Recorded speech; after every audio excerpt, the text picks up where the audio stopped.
The rain stung my face like 1,000 tiny needles, but I didn't move from the curb where I sat.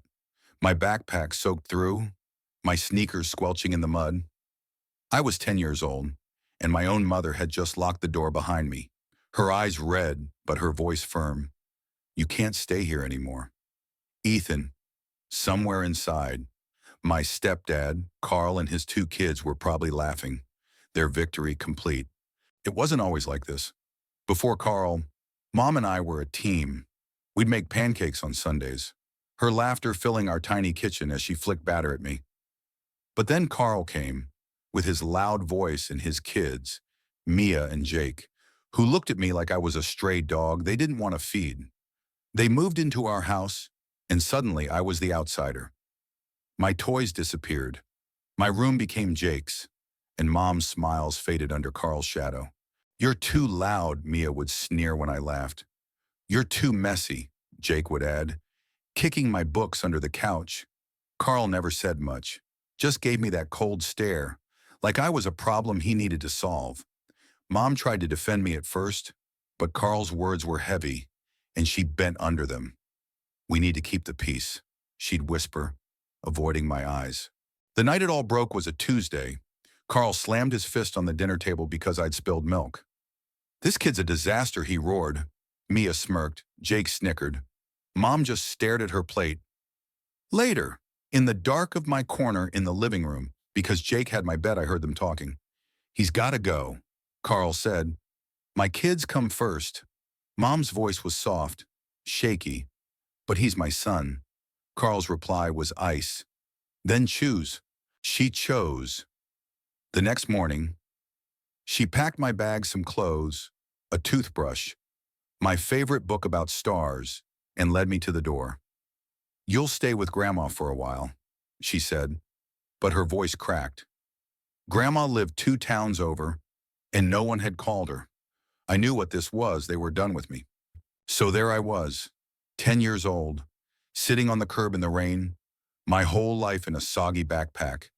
But I wasn't crying, not yet. Instead, I was thinking, planning. I wasn't going to Grandma's. I wasn't going anywhere. This was my home, and I'd fight for it. The first night was the hardest. I hid in the shed behind the house, the one Carl never used because it was too dirty. The rain drummed on the tin roof, and I curled up on an old blanket, my stomach growling.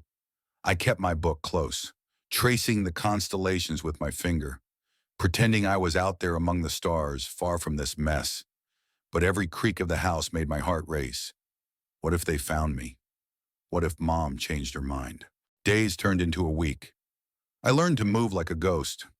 I'd sneak into the house when they were gone, Carl at work, Mia and Jake at school, Mom at her part-time job. I'd grab food from the pantry, just enough so they wouldn't notice, a slice of bread, a handful of cereal. I bathed in the creek nearby, the cold water biting my skin. At night, I'd watch the house from the shed, waiting for a sign that Mom missed me. One evening, I saw her through the kitchen window. She was washing dishes, her shoulders slumped, her face pale. Carl was yelling about something, but she didn't look up. I wanted to run to her, to scream. Why did you let him win? But I stayed hidden. I had a plan now, and it was bigger than begging. I started small. I'd leave things for Mom to find, little signs I was still here. A pebble on her nightstand, shaped like a heart. A note tucked into her coat pocket that said, I love you. I wanted her to remember me, to feel the weight of what she'd done.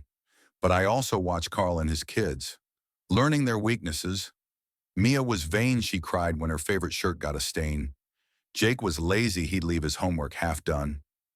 Carl, he hated being embarrassed. My chance came when the school announced a family talent show. Mia and Jake were performing a dumb skit, and Carl was all puffed up about it, like they were Broadway stars. I knew the school's layout from years of running through its halls.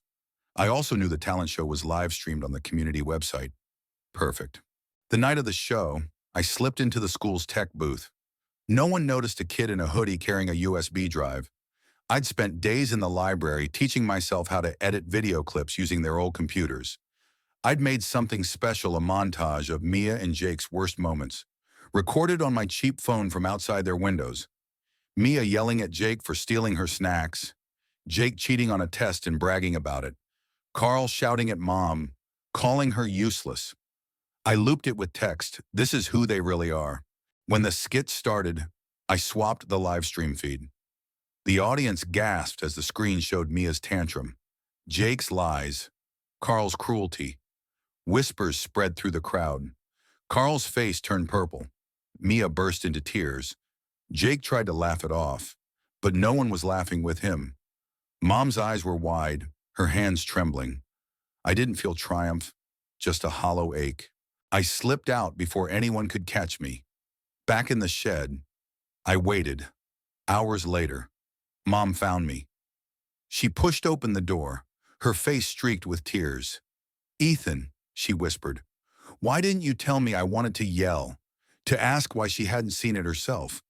But her arms were around me, warm and tight, and for the first time in weeks, I let myself cry. "I'm sorry," she said, over and over. She told me Carl had left, humiliated, taking Mia and Jake with him. The video had spread online, and the town wasn't kind to bullies. Mom promised things would change, that we'd be a team again. I wanted to believe her, but trust is hard to rebuild when it's been broken so badly. We moved back into the house, just the two of us. The air felt lighter, but I still checked the locks at night.